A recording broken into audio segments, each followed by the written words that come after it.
Hello, my name is Johnny Burrow and I'm here to talk to you about Millwall Football Club and more specifically the Millwall Community Trust. Now, I got involved in this whole thing through Love Sport Radio, which is no more. I used to present the Millwall fan show with the No One Likes Us Talkin team. Great bunch of people. And it was only when I met those guys and started presenting that show and started thinking about Millwall Football Club beyond the stereotypes, frankly, beyond the headlines, meeting the people, seeing what it's really about, that I began to realise how truly fantastic this football club is. And beyond just the club itself, the extraordinary work that the Millwall Community Trust does. This is a football club absolutely rooted in its community, absolutely rooted not just geographically, but with the people as well. It cares about all of the supporters and even not just Millwall fans, about people in that area who might need help. They might just need a chat. The club is so significant in providing that. And that was something I really saw and continue to see whenever I chat to the No One Likes Us Talking team. Every time we would have someone on the show from the Millwall Community Trust, or we'd have a standard, normal Millwall fan who was just doing something for the community, that care, that sort of total commitment to helping would really shine through. We had countless examples. For example, one lady who had gone to an African country and had gone to help out in a school and had talked about Millwall and got some of the kids there chanting Millwall songs, and they didn't have very much football kit, and so she then went to the club, went to the community trust, and they organised all these Millwall fans donating shirts, donating kit, equipment to be taken out there for those kids. And there's stuff going on closer to home as well, of course. In this first episode of this fantastic series is all about this project that the Community Trust have set up, where particularly in this terrible period where we're all locked down, where lots of us having a hard time for various reasons, they're getting local kids in and they're keeping them healthy. They're providing them with essentially an equivalent to free school meals, because lots of these children are slipping through the cracks. They're providing them with healthy food, and they're providing them with company, with an ability to play sport, not just football, basketball, cricket, the works. And most importantly, they're educating them as well about the food. They're not just going, here you go, here's a healthy lunch, and by the way, some food to take home to mum and dad this weekend. They're saying, here's a healthy lunch, here's why it's healthy, and here are the benefits if you can make the right life choices and take that into your life. It's one of many ways in which this club and the Community Trust has become very close to my heart, actually, which is something that surprised me at first. And another example of why it's such a fantastic asset, not just to the Championship on the pitch, but off it, the community as well.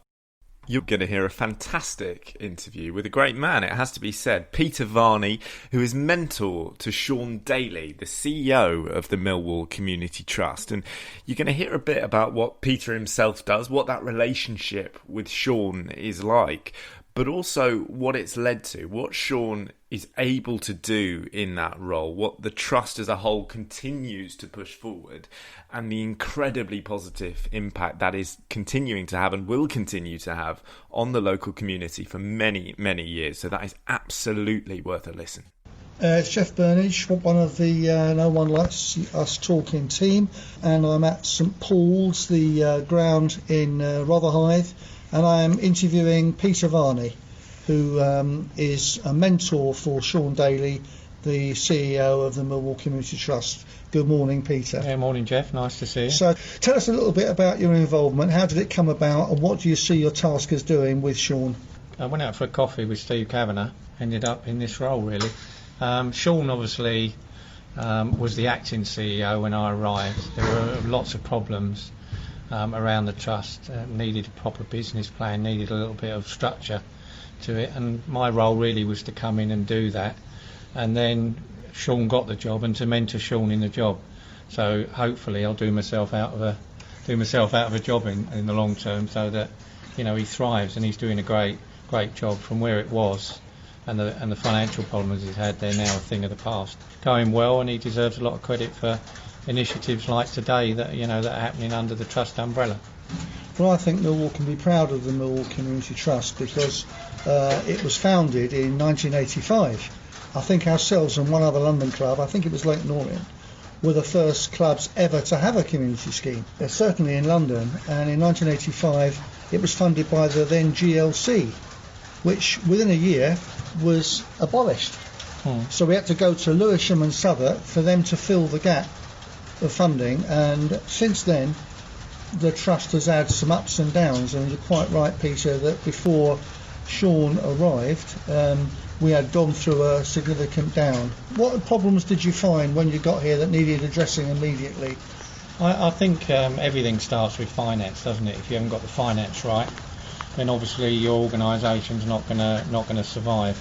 And what was needed was we needed to look very carefully at the costs, how we could reduce those costs, and we needed to look at income streams and how we could grow the income. And I think a combination of those two sounds very simple when you put it like that, but it took a while, and getting structure in, I think, has turned the whole thing round. I think the relationship between the club and the trust is vital, and I think that wasn't always as good in the past. But I think now, Steve Kavanagh and his team, which is a very impressive management team, have been so supportive, and I think that's helped to get it where it is now. Looking up and looking as though it's going to go on to bigger successes.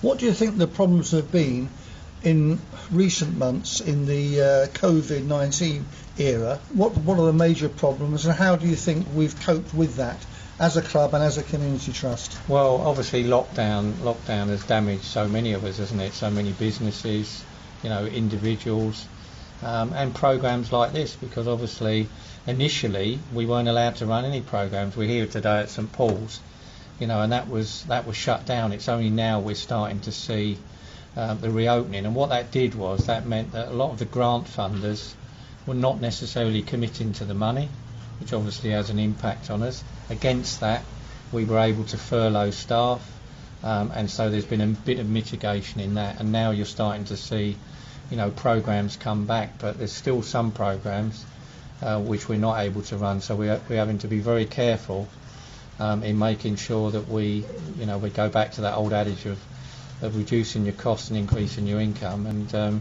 it's not affected us as badly as it could have done. And I think that's going to be important to the future as we come out of this crisis, and we just hope, of course, we don't have a second wave.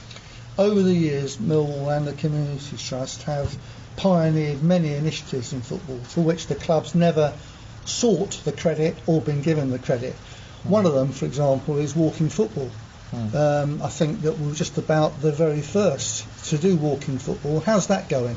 Yeah, very good, and I think it's great, isn't it, that people over 50, sometimes I watch the games and it looks a bit dubious as to who's actually taking part, but the fact that over 50s now can get out, it's very difficult. I've actually played it myself, and you sort of get the impetus to run.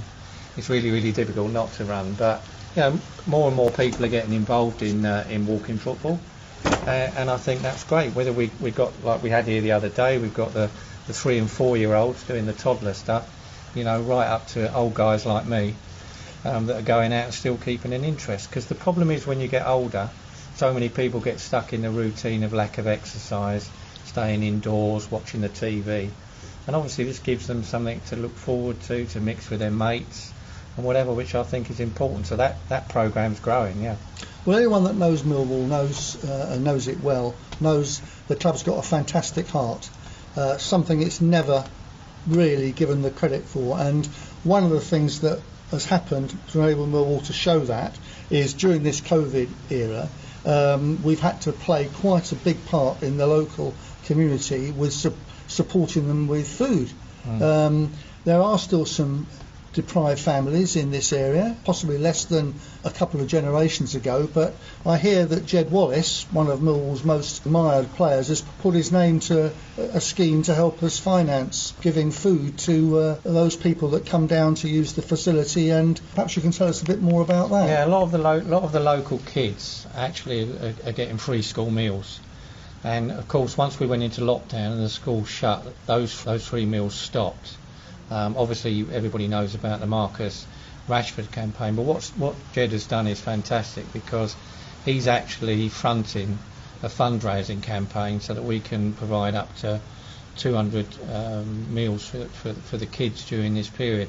Now, I came down to St Paul's the other day, and it actually is quite moving. I think a lot of us are closeted away from the realities. You know, people are being laid off, losing their jobs. I watched these kids do their football, and then they sat in the stand we're sitting in now to eat the meals, and it struck me that a lot of the kids were only eating half the meal, and then they were passing it over to mum and dad, and that looked like an orchestrated thing.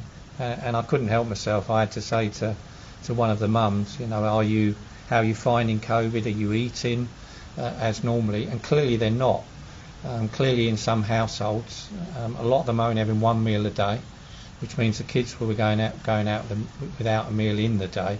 The Millwall Community Trust, working in collaboration with the club, because the kitchens are providing the food, are actually making sure these kids are getting meals, and as they leave, they're given a bag with breakfast for the following day. So they're given 2 pints of milk, they're given Weetabix and fruit, so that we know when they leave here, not only have they had the meal, you know, at least one meal, but the following day they're getting breakfast. And I don't think people realise just how tremendous this joint initiative between the club and the trust is having on local people. And I can tell you, it doesn't get as much publicity as it should, but we are making a direct impact on what's going on in the local community.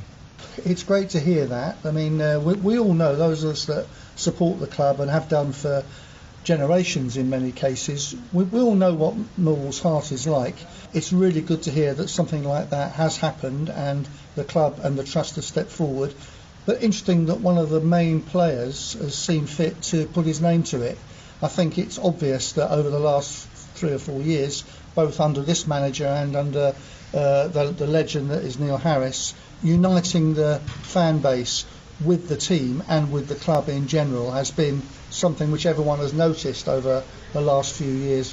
One thing I'd like you to tell us about, though, Peter, is St Paul's. This is in Salter Road, virtually opposite where Fisher used to play. For local people, they'll know that where that was. How did that come about? Is that something that Millwall own or run, or what? People don't know. Millwall Community Trust operates St Paul's under an agreement with Southwark Council. The whole site is owned by Southwark. I think people know that obviously Fisher train and play here, so it's a nice little dovetailing of, you know, contact between the main football club, the Trust, and Fisher in non-league. Very much a community asset, the AstroTurf, so it can be used, you know, all around the clock. And this is obviously the hub of where we run so many of the programmes. We've had some restrictions on times in terms of when it can and can't open, but really impressive facility. We have a contract to run it for Southwark, and without it we couldn't do a lot of the programmes that we do here. Well, one of the teams that uses it is the Millwall Lionesses. Everyone try and get down here. You know where St Paul's Recreation Ground is now. I look forward, I'm sure you do, Peter, as well, to when we're allowed to come in and watch those games and other teams that get to play here. Thank you very much indeed, Peter. No, thanks, Jeff. Well, that is a really lovely first episode in this fantastic series, looking specifically at the Millwall Community Trust and what it's able to do with that Community Trust summer camp, taking some children who might have fallen through the gaps of free school meals during the school holidays, during lockdown, giving them really lovely, nutritious meals. The club chefs, of course, the Millwall club chefs on hand, doing food for the kids and giving them food to take home to mum and dad as well. And crucially, giving them an education about what's healthy, about what's not as healthy, to help them build for their future. And of course, we had that interview with Peter Varney, mentor to Sean Daly, the CEO of the Millwall Community Trust. A fantastic start, and it doesn't stop there, because still to come in this series, it features interviews with employees, volunteers and trustees of the Millwall Community Trust, and they're going to explain a bit more about the fantastic work they do, how they do it, what it is that enables them to do it, and why it's so important and so valuable that they keep doing just that. Have a listen and just revel in all of the fantastic work that's being done.